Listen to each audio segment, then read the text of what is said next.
Hello and welcome to the Midday Update. These are the top headlines from our newsroom today. COVID-19 cases in the Sultanate fall as vaccinated population rises. New forms of treatment to fight cancer in Oman. Oman takes possession of its pavilion at Expo 2020 Dubai. US eases travel advisory for India to second lowest level. Pakistan promotes inclusive political settlement in Afghanistan and evacuation of personnel. Evacuating flights taking off at Kabul airport, crowds cleared. To win at Lord's is something very special, says Shastri. These were the top headlines from our newsroom today. It's time for us to take a look at our weather report.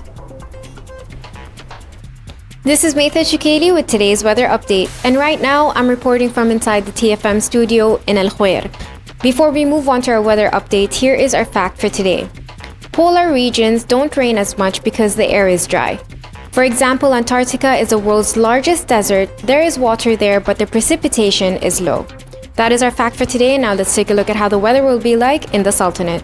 There will be clear to partly cloudy skies in the northern governorates, with chances of convective clouds formation over Al Hajar Mountains towards the afternoon.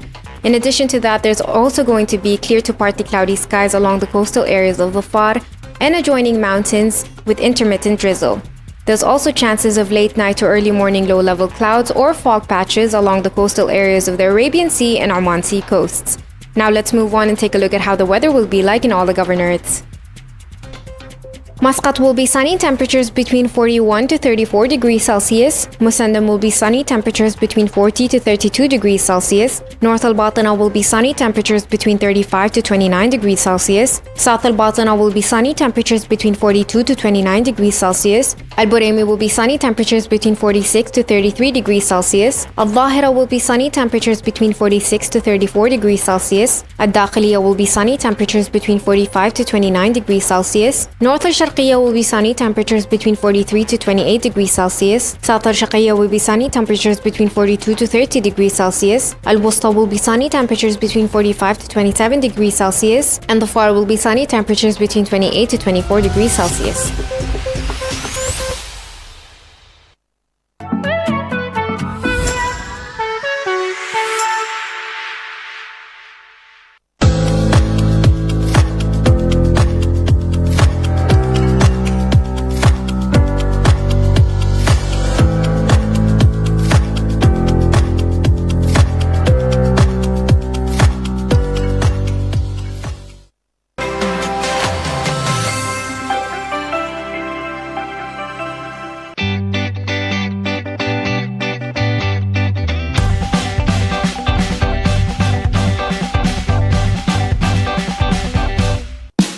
Oman's largest online supermarket now has no minimum order limit. From grocery to household items, Rafiq has everything that you want. Enjoy worry-free shopping with over 8,000 products to choose from and get it delivered straight to your doorstep. Rafiq, you order, we deliver.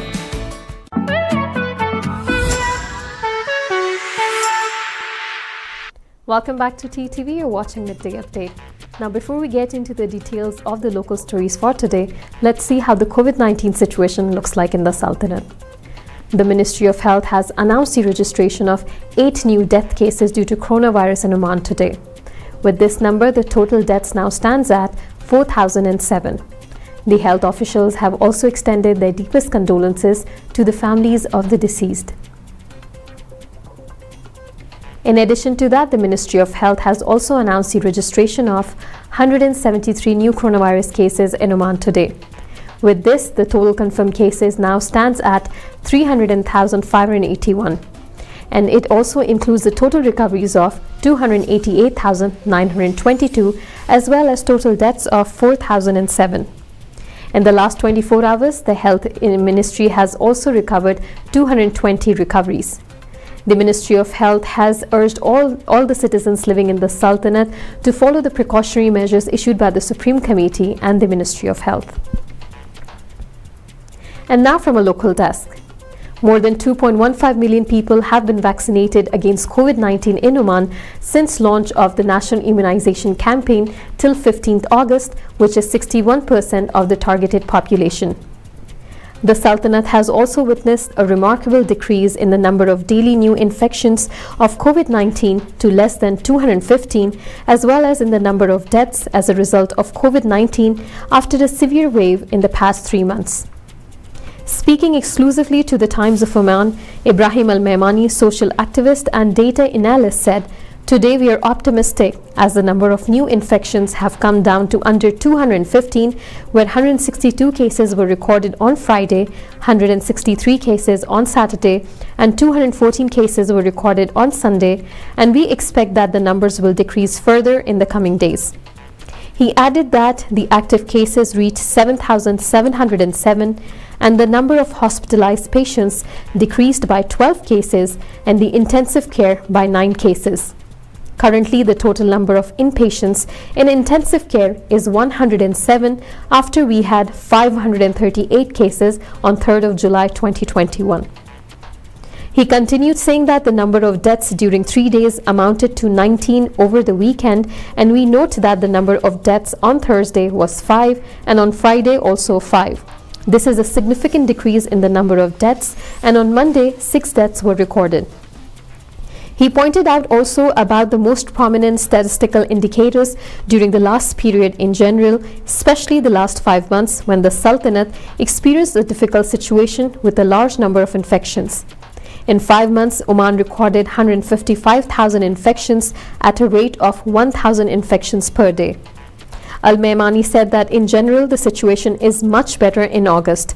We have partial and complete closures, continued prevention of travelers coming from several countries, and the ongoing immunization process are all factors that led to the current situation. Now, new forms of treatment used in the Sultanate to fight cancer can help cure patients of the disease in a far shorter time and ensure patients suffer from less side effects during their recovery. The team of Sultan Qaboos Comprehensive Care Center and Research Center, commonly known as SQCCCRC, used a process called the partial breast irradiation technique to treat breast cancer patients in the country. The technique uses photon beams as a virtual scalpel to remove cancer cells while ensuring healthy ones remain intact. This non-invasive technique speeds up treatment, allowing it to be completed in 5 sessions across 10 days instead of having a full treatment program that may extend to between 15 and 30 sessions, explained Dr. Zahid Al-Mandari, who's a senior consultant in radiation oncology at the center.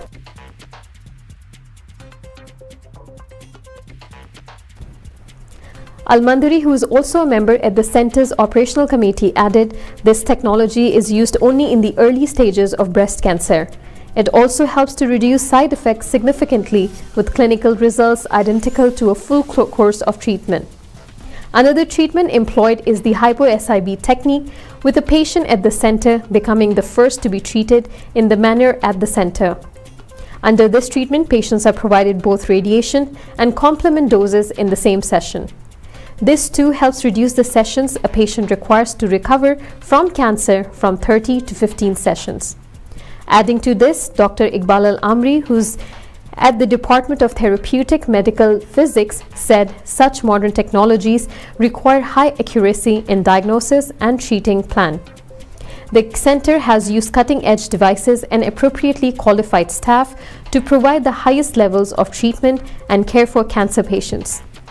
There were about 2,118 reported cancer patients in 2018, according to figures released by the Ministry of Health in 2021. There were 1,911 Omanis with cancer, 836 of them were male, the other 1,075 were female. Oman has taken possession of its pavilion at Expo 2020 Dubai and will be ready to welcome guests by 1st October after all the construction and final touches have been completed. Possession of the pavilion was officially taken by Mohsen bin Khamis Al-Balushi, advisor to the Ministry of Commerce, Industry and Investment Promotion and Commissioner General of the Sultanate at Expo 2020 Dubai, reported Oman News Agency. Oman seeks to participate alongside the world in finding innovative solutions to meet the challenges facing humanity and affirm the concepts and principles of sustainable development to ensure a bright future for the coming generations, he said at the handover ceremony. He also added that we aim to highlight our country as a distinct destination for tourism and for doing businesses, as well as highlight our Omani identity, rich legacy, and ancient heritage. Oman will also seek to promote investment opportunities across various sectors and during the expo, interact with people from all over the world and specialists in various fields. The country's participation at Expo 2020 involves organizing and attending a series of events over 6 months, including those in the fields of science, art, culture, and the economy. A number of initiatives will be spearheaded from the pavilion, including a special women's pavilion to celebrate Omani Women's Day next October, as well as plans to organize a cruise for Shabab Oman 2, the country's friendship yacht. This was all from a local desk for today. It's time for us to take a quick commercial break, but stay tuned for more updates from International Desk.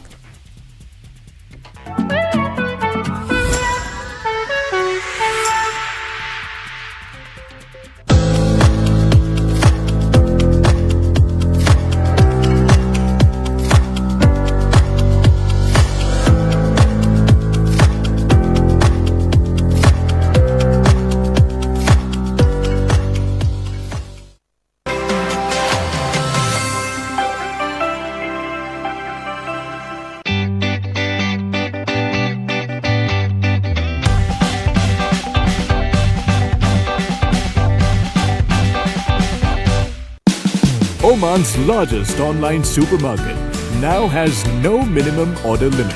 From grocery to household items, Rafiq has everything that you want. Enjoy worry-free shopping with over 8,000 products to choose from and get it delivered straight to your doorstep. Rafiq, you order, we deliver.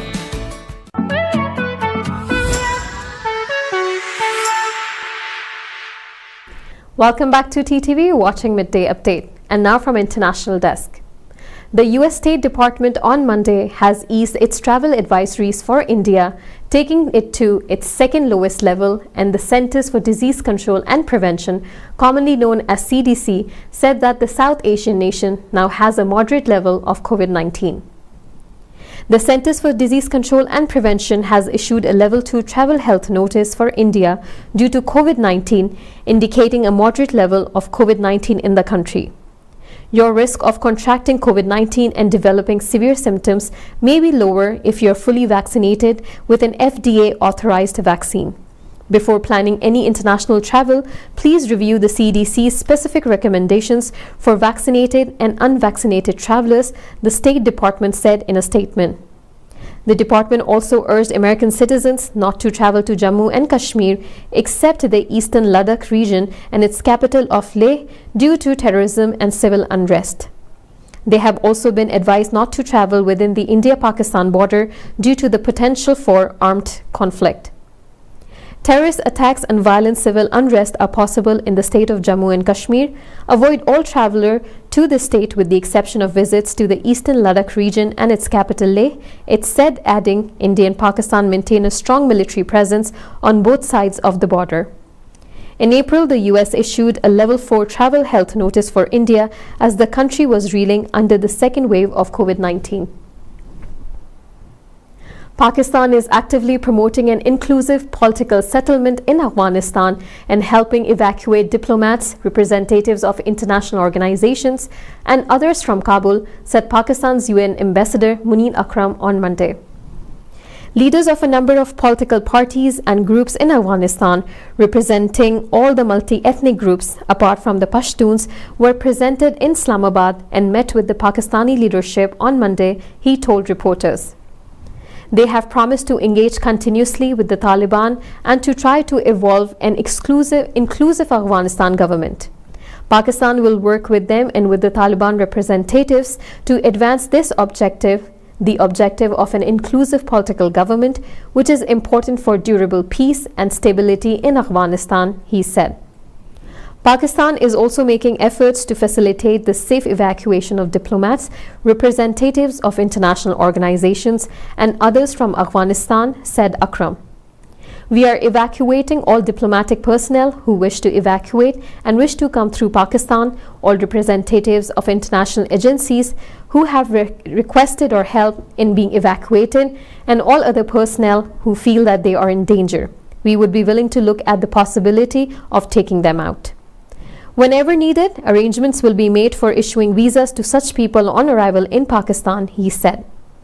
A facilitation center has been set up by the Pakistani Interior Ministry to ensure the expeditious processing of visas and other requirements to enable the smooth and timely evacuation from Kabul, said Akram. We will try to mount a series of flights to Kabul airport as soon as conditions allow in order to continue the evacuation, which we have already started. On Monday, Pakistan evacuated 421 Afghan employees of the Danish embassy in Kabul, he noted. Military planes evacuating diplomats and civilians from Afghanistan started taking off from Kabul airport this morning after the airport runway and tarmac were cleared of crowds, media reports said. The airport was shut down Monday after crowds of people surged onto the runway, leading to a chaos and the deaths of several people. 2 armed Afghan men were reportedly killed by US forces as thousands sought to board flights. The airport reopened at 7:35 p.m. on Monday, and the United States was taking charge of air traffic control at the airport for military and commercial flights. Media reports quoted Major General Hank Taylor, a logistics specialist on the Pentagon's Joint Chiefs of Staff, as saying in Washington. Taylor said around 2,500 U.S. soldiers are in Kabul to assist the evacuation of U.S. personnel and Afghans who have worked for them, adding that more troops are expected to arrive, according to the reports. Afghanistan Civil Aviation Authority, in a statement on Monday, announced the closure of the airport, saying it was trying to resume the flights as soon as possible.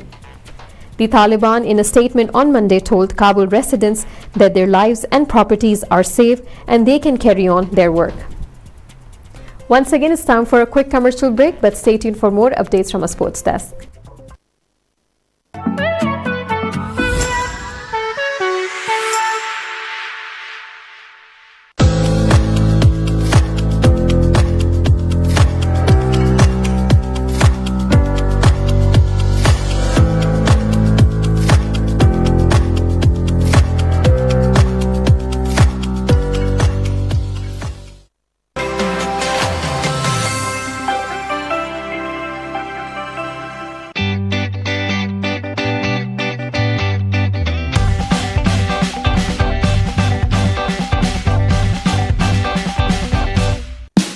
Oman's largest online supermarket now has no minimum order limit. From grocery to household items, Rafiq has everything that you want. Enjoy worry-free shopping with over 8,000 products to choose from and get it delivered straight to your doorstep. Rafiq, you order, we deliver.